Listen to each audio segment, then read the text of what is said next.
Hey,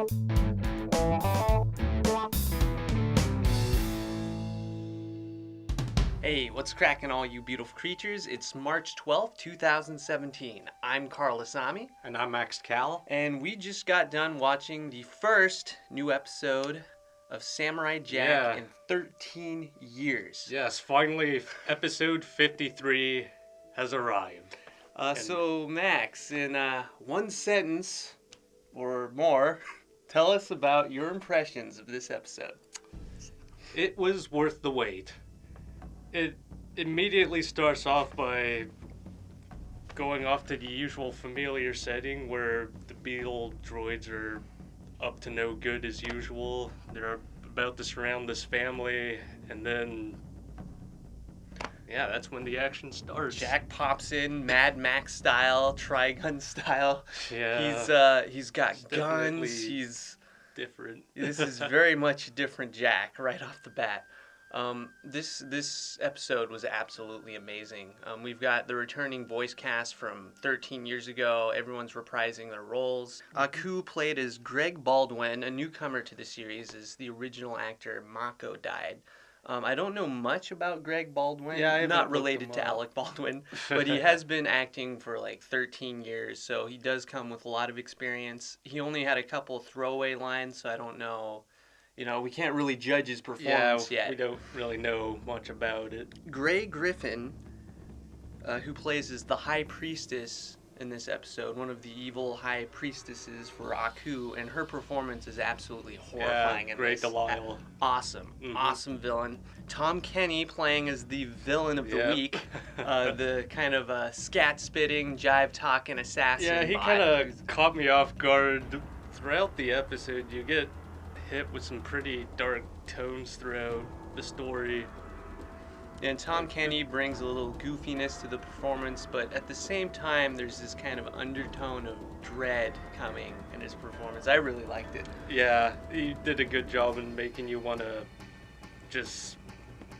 you can't really punch metal, but you really wanted him to get his comeuppance. So the plot of this episode really, there's two plots really that go on in this episode. Yeah. One, of course, follows Jack, as like I said, we follow him in this kind of post-apocalyptic Mad Max style, Trigun style world where he's just kind of aimlessly wandering, it seems like. And he's very much haunted by his past. He's getting visions of his father and mother and all the people he's left behind in the past. It's some very, very creepy, but some really awesome sequences. You can see just how deep the guilt runs in Jack, and it's really sad to watch. He actually even comes to a point where he sees an explosion in the distance, and he knows that there's a village being attacked. And he decides not to go. He's just too tired. Yeah, he just wants to rest. And that's when the hallucination actually began. Mm-hmm. And then you've got the second story, the second plot line, where it's following the Aku High Priestesses as they give birth to 7 babies. Yeah, throughout the episode you get little snippets of these 7 children going through cruel, rigorous training. Clearly being trained to be assassins to hunt down Jack from birth, and they're being just exposed to propaganda. One of the characters has a name. I didn't quite catch it. I think it was Ashi. Ashi. She's going to be a main character in this season. This season's clearly going to have a lot more continuity than previous seasons did, as in the old series there was a mandate from high above that said they couldn't do too much continuity. They wanted the episodes to stand alone on their own. This season they're clearly doing a one-season overarching plot line that's going to crescendo all together in the last episode, and I'm really looking forward to it because the groundwork that's been laid here is absolutely amazing. Yeah, so what did you make of the animation style? It takes everything that was great about the old show, but they're injecting a lot more use of CGI, but in a way where it doesn't bring attention to itself. Yeah. It's very very was much adds very to the glad. quality of the animation, but it still looks like Jack, and it's still like nothing really pops out at you at looking as like looking out of place. Yeah. It all looks like Samurai Jack, and it's got everything. We've got beautiful landscapes, beautiful lighting effects. Yeah, a The, lot more lighting effects than yeah, usual. and the color palette's the same. Everything about this is just an improvement over the original, while not deviating from what made the original great. I thought it was Yeah. great. Yeah, as for the villain of the week, he was played by Tom Kenny. Hmm. Like, how do I describe this character? He calls himself, like, Scaramouche. Yeah. Like, kind of like a scarecrow caricature, but before they begin the fight, he first, you know, kind of rags on him for being unrecognizable, and just as I thought, he points out the fact that he doesn't have his sword with him, Hmm. and they show a very brief clip of him losing the sword in this unknown abyss. They don't really explain Yeah, much to us, it's not but something that's they explained in do previous acknowledge episodes. that the sword is in fact lost. And that's why Jack And is armed to the teeth with guns this time around, which is very, very different for Jack. In the original series, he's this very clean cut, very, clean white robes, and he's got just his yeah, one weapon, the sword. In this new series, he's ragged, long hair, long unkept hair, this Mod Podge of armor he's collected, and just, like I said, armed to the teeth with guns, which is just, it's very weird seeing him. yeah. But The first time you see it, yeah, the first time you see it, it's very weird, but it's all part of the story. It's all part of the character development. We're gonna see him grow from here and hopefully get back to what made him great in the first place. I'd love to see him get that sword back and his white robes. yeah. And Wonder how they're gonna pull that off. yeah, I don't know. The family Jack saves at the beginning of the episode, you can see the way they're reacting to him. And they're reacting to him very much the same way that the audience is reacting to all this, because they seem shocked that Jack is using guns. They seem shocked at some of the more gratuitous violence he engages in. Like there's a scene where he stabs a robot in its stomach with kind of a trident, and he ends up Yeah, twisting half it around trident, and half- pulling it out, and it just looks like he's ripping this thing's intestines out, and oil spills I everywhere. like the visual for that. Yeah, the reaction that the family has that he's rescuing is very much like, whoa, like Jack, what's happened to you? And the villain at the end, the same thing. He's kind of his commentary is very much what the audience is thinking. He's pointing out the things that make Jack different now than how we remembered him, like pointing out that he no longer has the magic sword. I thought that was very clever.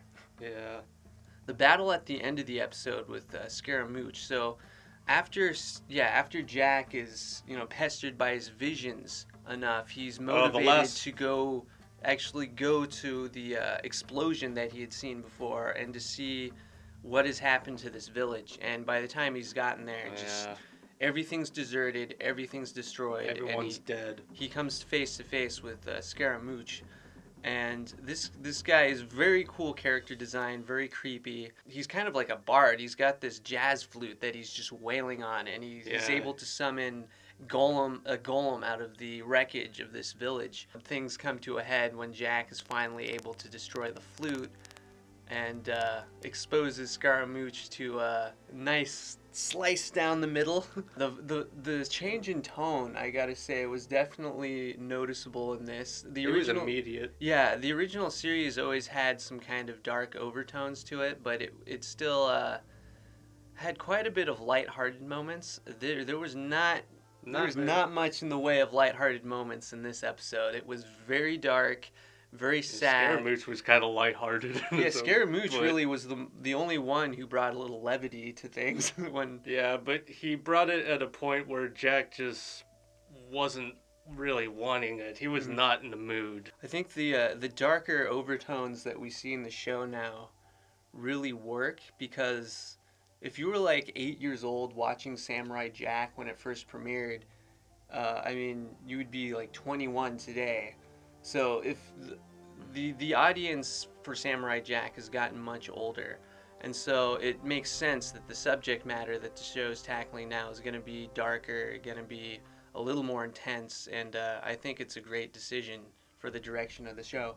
Yeah, it's one of the advantages of being on Adult Swim as opposed to the normal timeline in Cartoon Network. I mean, I don't do star ratings, but I definitely rate it high enough that it kept my interest, and I am ready to see more. Yeah, I'm going to be honest. Going into this, my expectations were very, very high, and this honestly shattered my expectations. This was way better than what I thought it was going to be, and Yes. honestly, if every episode of this season is as good as this one, this could be one of the best seasons that any show could have. I mean, this show is already on its way to win Emmys. I'm sure it's going to be nominated for all sorts of awards. This is you really get a sense that you're watching a masterpiece here. Yeah. And Genndy Tartakovsky has had an excellent career, but this really does feel like a culmination of everything he's worked on. He's definitely putting his heart and soul into this. He's finally gets to complete his journey. Yeah, and I think we're in for a really, really special treat here. Yeah, I can't wait for next week. I don't think there's any synopsis, so I can't even read what it's going to be about. Yeah, but I'm already I'm down with everything that they've set up here. The story, we're clearly going to see Jack try to get his sword back. We're going to see More these of the 7 assassins Yeah. trying to hunt Jack down, and we're going to see what's her name, Ashi? Or Yeah. Ashi. See what her deal is We're going to about. learn more about her, and I'm sure at some point she's going to learn the truth that Jack is not this evil samurai Yes. plaguing the land, and that everything she's grown up to believe in is not real. And You can never trust Aku. yeah, very interesting. No appearance from Aku in this episode. We hear his voice briefly over a telephone, but it's very much used as kind of a throwaway gag. Yeah, I think they're building him up. I don't know when he's gonna make an appearance. Yeah. I don't know. I'm just really excited to see how the new actor pulls off Aku. I'm interested to see how his first physical appearance is going to be handled. I hope they don't rush it, and I hope it's really awesome. Yes. Interesting theory I have. Oh, really? The high priestess, she might be Aku. I don't know. Could be. That I could see that being a big reveal at the end. Yeah, I mean, it was Ikra that one time, and there was also this other time when he posed as some wise man in a swamp. That Yeah, he's a shape-shifting wizard. He can Yeah. be anyone. I think that's really all we've got to say I don't about this. really know. Samurai Jack, season 5, off to an awesome start. Just I 9 more can't episodes left. say enough about how great this premiere was. So Samurai Jack is going to be on Adult Swim every Saturday night. Try to keep up with it. It looks like it's going to be awesome. Till then, stay tuned for more future content once we get off our asses. Yeah, we've got the Finish new up this room finally room. set up. All the acoustic treatment is finished, so hopefully our next episode of Twin Opinion will be coming in a few weeks. It's going to be Bionic Commando. That we're reviewing both the Game Boy and Nintendo versions, so I hope you enjoy that. Yeah, so see you later. Have a good one. Thank you for watching. We hope you enjoyed the video. Twin Opinion cares about your opinion, and your participation keeps us alive. So share your comments, hit that like button, and subscribe to the channel. You can also find Twin Opinion on Facebook or visit our website at asamiarrow.com.